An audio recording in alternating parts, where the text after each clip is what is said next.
Hello and welcome back to the Kaiser Report. Thanks for tuning in. It's April 11th, and we're entering tomorrow into upcoming Holy Week, and we'll talk a little bit about that in a bit. But yesterday's news is what's taking up the airwaves today with regard to the helicopter crash which took 6 lives in New York City in the Hudson River yesterday. Which was a sightseeing helicopter that was booked for a tour around Manhattan, which a lot of people do from time to time. And it turned out to be a tragic day for those 6 people, and our hearts and prayers go out to the families of those lost in that helicopter accident. We're going to try to explain a little bit about a phenomenon called mast bumping that takes place in some of these helicopters that are designed like the Jet Ranger that was being used yesterday that fell from the sky. And I have a little video to try to describe what maybe happened with that particular flight. They have not released any information on that other than the fact that the tail rotor section was missing in the fall.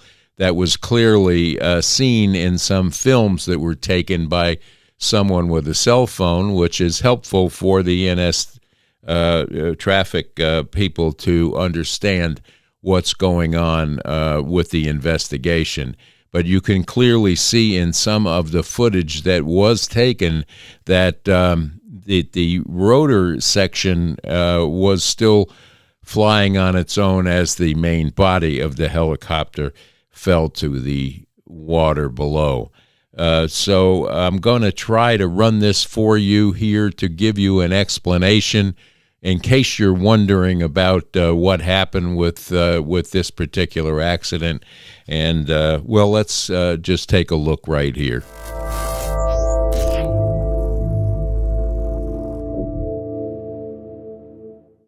Mast bumping. Mast bumping is a problem which occurs only with teetering rotor head systems, such as those found on the Robinson R22. It describes the condition in which excessive flapping causes the internal edge of the rotor hub to contact the rotor mast. In extreme cases, it can cause the head to separate from the mast. Excessive flapping can be caused by any of the following: gusty wind conditions, sudden and abrupt attitude changes, sudden and abrupt cyclic inputs, sideways flight at or near maximum speed, and flight under low or negative G conditions. Provided the aircraft is handled properly, flapping in normal flight conditions will come nowhere near the extreme angles needed for the head to bump the mast. In other words, the most common cause of mast bumping is pilot error. Experienced fixed-wing pilots converting to helicopters are probably the most likely to cause a mast bumping incident. They will have a natural tendency to make large cyclic inputs when a relatively rapid flight path change is needed. For example, to avoid a bird strike. In this context, a push-over maneuver could easily lead to mast bumping. Avoidance. The simplest and best way to avoid the risk of mast bumping is to fly smoothly and to avoid abrupt control inputs. If you find yourself in a low G situation, apply gentle backcyclic to reload the rotor disc, using the cyclic until the aircraft is again under positive G.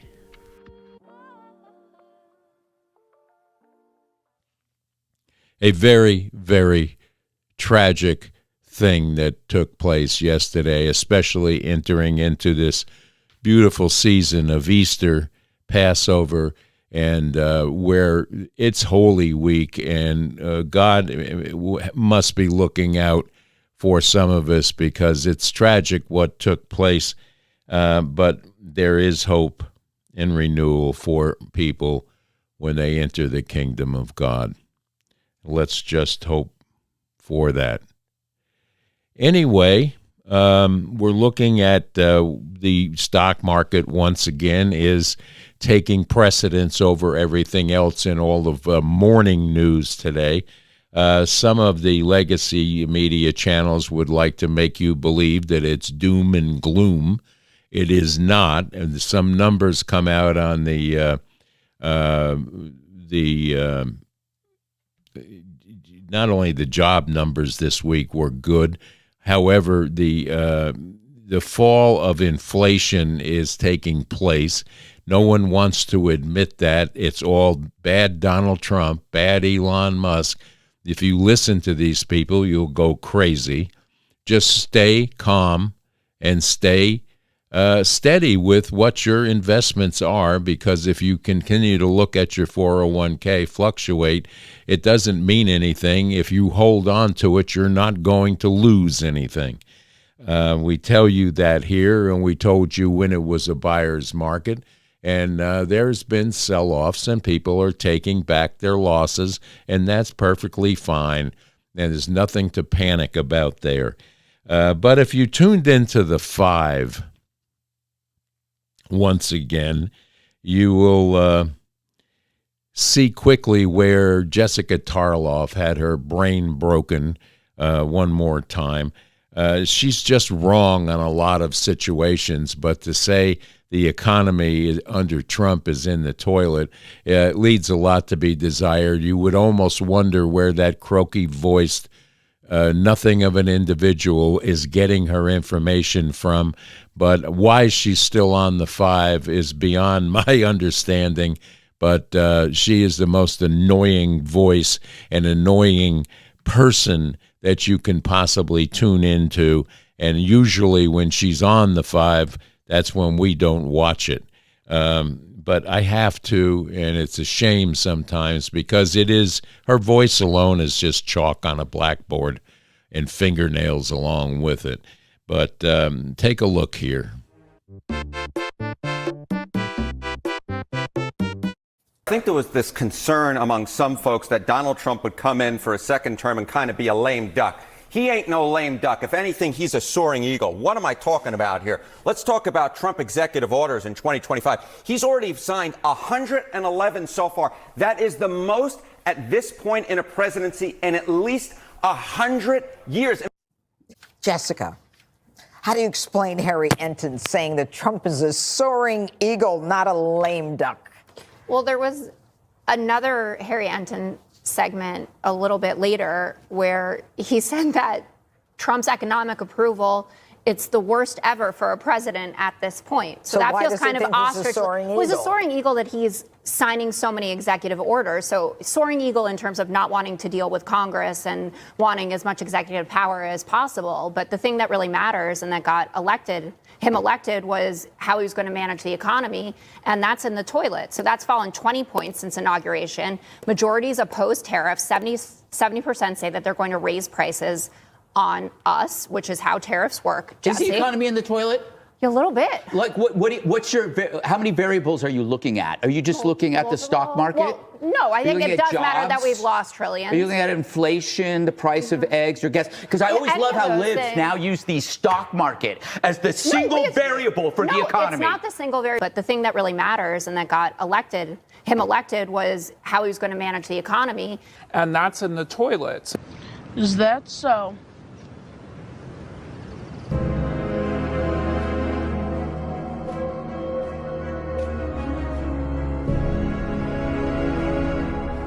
Consumer prices month over month. So this was actually a drop of 0.1%, negative 0.1%. That's the first time we've seen that since COVID.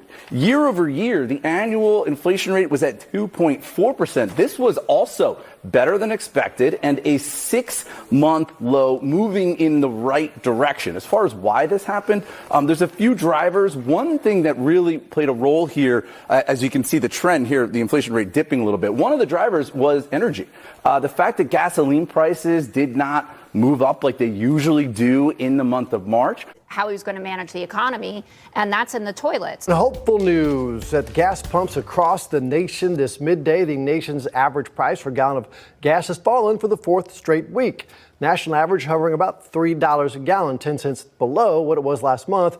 About 50 cents less than it was this time last year, according to Gas Buddy. The Labor Department has just released the jobs report for the month of March. It shows 228,000 jobs were added last month, beating economists' expectations. The job gains themselves, with 228,000 jobs coming in for the month of March. That puts us at around here compared to where estimates had us. Again, Wall Street economists were expecting something a little bit closer to 140,000. So this is a much better than expected jobs report and actually outpaces the job gains we had seen in January and February, which had been on the decline. And that's in the toilets. And we're back now at 7:40 this morning on Today's Consumer. A bit of good news tied to the economy. Yeah, mortgage rates just dropped for the sixth week in a row. That means they're at their lowest levels in 5 months. No! No! Okay. All right, you're being Jackie, don't bite yourself. Come on. Jackie, is the economy in the toilet? A little bit.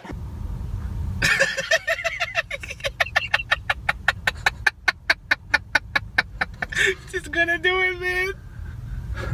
She's gonna do it.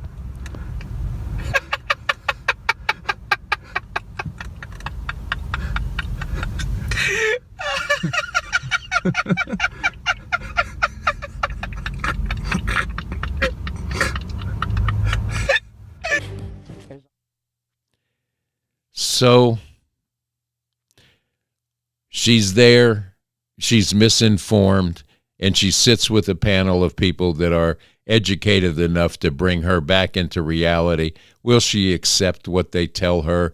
Absolutely not, because she believes that she's right, and there's no changing that. I don't know what drives her opinions, but I'm sure it's scripted by somebody at the DNC that thinks that they're going to make a big comeback with the likes of Tim Walz and Jessica down there in Texas.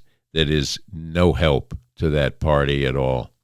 And that brings us to, one more time, China has retaliated by saying that they're not going to take any more, they're going to cut back on the import of Hollywood films. Take a look here.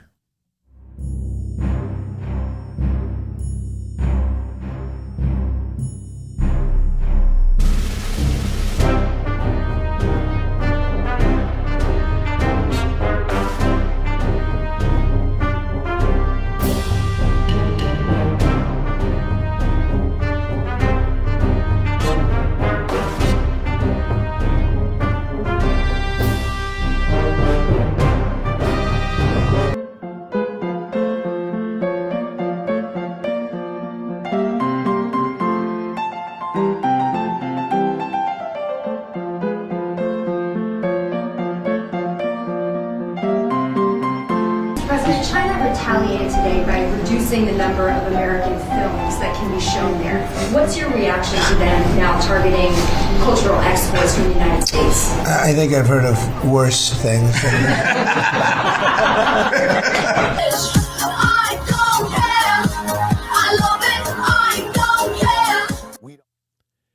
So does it really matter if Hollywood films are brought into China and the like? I don't think so.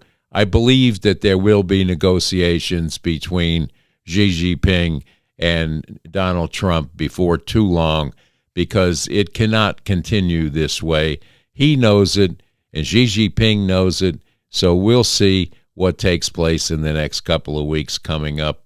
It's interesting at best what is going on with the 70 or 80 other countries that want to come in and make a deal and do it on a rapid basis, which I hope will happen, and maybe it will iron out some of the ups and downs of what we see in the stock market. But if you're using the stock market as a barometer for the health of this country or your personal financial health, you should be looking in other areas, because that's not always the case for you to feel good about. So that's going to bring us to the upcoming news about what DOJ has uncovered with regard to the unemployment insurance fraud that we have heard about. And now the proof is out that this has been manipulated, and it's just unbelievable that people that aren't even born yet are qualifying for unemployment insurance. I guess they are unemployed if they're not born yet, but let's take a look at this. They found something today that's horrible. It's horrible. So what they found, well, you'll find out very soon.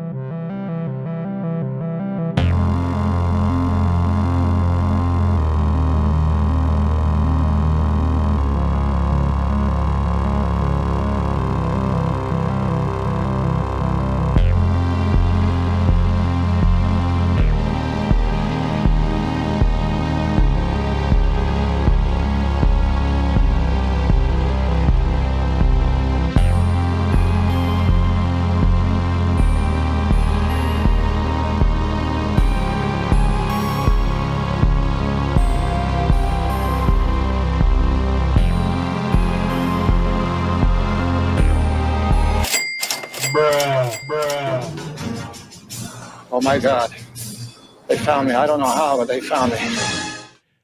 So Elon is bad because he's uncovering these things, according to mainstream media, and the crying blue hairs that are out there screaming and hollering that their freebies may be cut, and we're destroying their social networks. How about we go down and find a job and go to work every day, pay your taxes, and live like normal people rather than people that are dependent on a broken government to keep you in the lifestyle that you have chosen.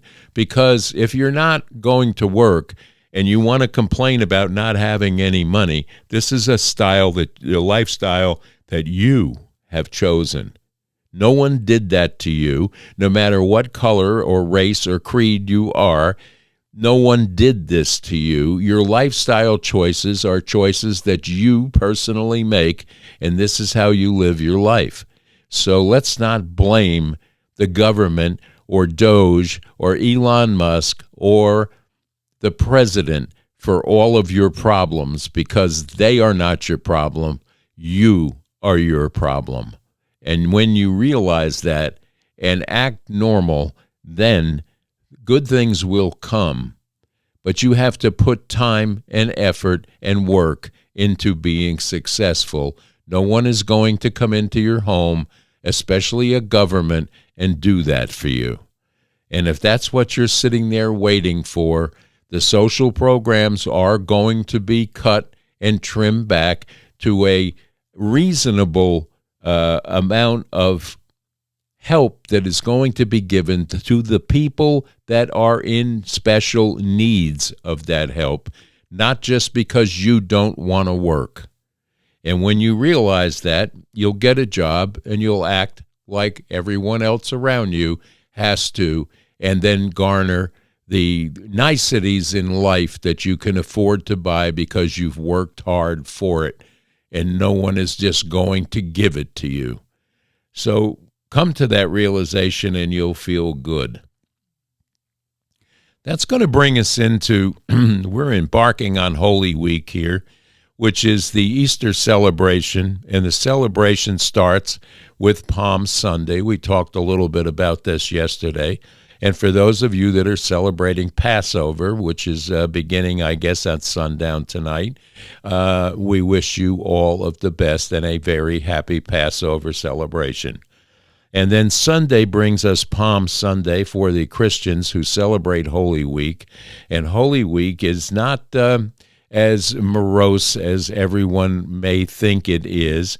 The agony of the Garden of Gethsemane and things that Jesus went through after he arrived in the city of Jerusalem on the back of a donkey and was celebrated there as the Son of David, and immediately went into a week of prayer.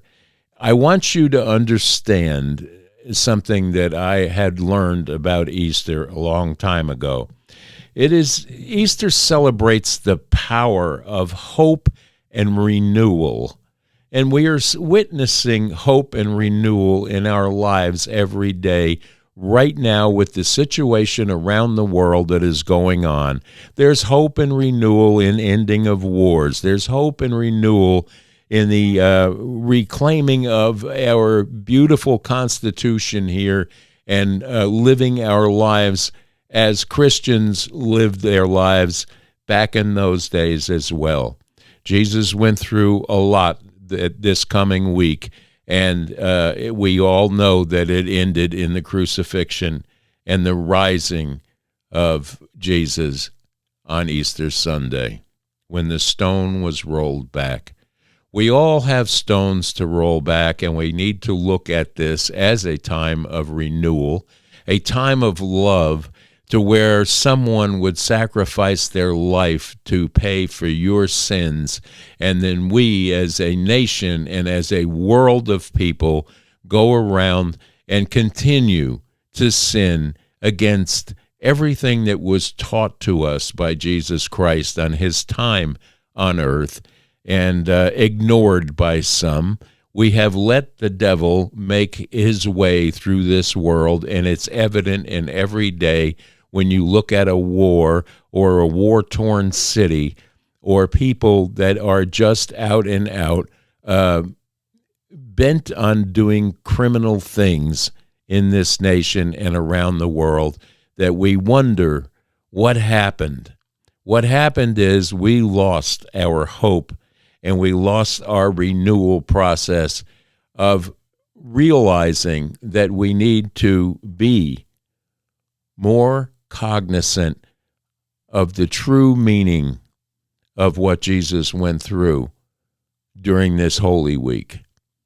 And not to preach to you, but we need to pray every day for God's help in not only understanding why Holy Week took place, but also understanding of what is needed from us to be more Christ-like in our walk of life and give praise and glory where it's deserved, not to an actor or an athlete or someone that you believe is more famous than the person who died on a cross to forgive our sins. And with that, it's Friday. We're entering a very, very solemn week, Holy Week, and I urge you all to pray and pray daily for all the people in this world that are in need of not only love and understanding, but our next-door neighbor and our family unit should be brought together, and we should celebrate the resurrection of the light of our lives. And with that, we're going to tell you, stay safe, stay strong, and stay tuned to the Kaiser Report. We'll be back on Monday, this Holy Monday upcoming, and we wish you all God bless. Bye-bye now.